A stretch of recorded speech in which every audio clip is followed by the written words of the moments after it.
Plusieurs dirigeants d'Afrique de l'Ouest sont en concertation depuis ce matin à Ouagadougou avec des représentants des partis politiques et de la société civile du Mali. Rencontre pour installer un gouvernement d'union nationale apte à affronter la crise au nord, tenu par des groupes armés, surtout islamistes.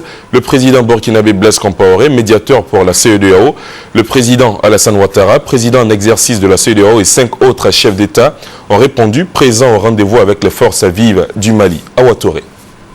Comment sortir la transition au Mali de l'impasse? C'est la question au cœur du sommet extraordinaire de la CEDEAO de ce samedi 7 juillet à Ouagadougou. Le président de la République Alassane Ouattara et ses pairs de la CEDEAO se sont réunis avec les représentants de la classe politique et de la société civile malienne pour réfléchir sur la mise en place d'un gouvernement d'union nationale. Prenant la parole, le médiateur de la CEDEAO dans la crise malienne a indiqué qu'une solution définitive à la rébellion au nord du Mali passe nécessairement par la restauration d'institutions républicaines crédibles et stables. Les parties prenantes du Mali ici présentes sont interpellées sur leurs responsabilités politiques dans la quête d'une solution globale et durable de la grave crise que vit le Mali.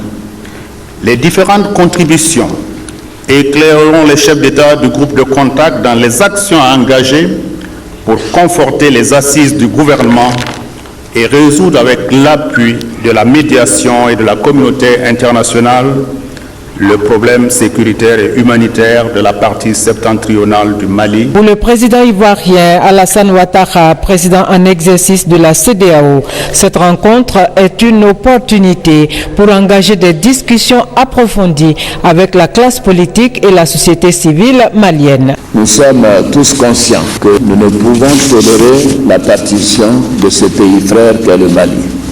Nous ne pouvons pas non plus accepter de voir se développer à nos portes un terrorisme destructeur, un important trafic de drogue et un extrémisme inhumain. C'est pourquoi nous devons partir de Ouagadougou avec des recommandations claires et des propositions de calendrier d'action précises qui devront nous permettre de sortir de cette transition dans le délai d'1 an. Notons que le président par intérim du Mali, Dioncounda Traoré, n'a pas fait le déplacement de Ouagadougou pour des raisons de santé. Il s'est fait représenter par la ministre des Maliens de l'étranger et de l'intégration africaine.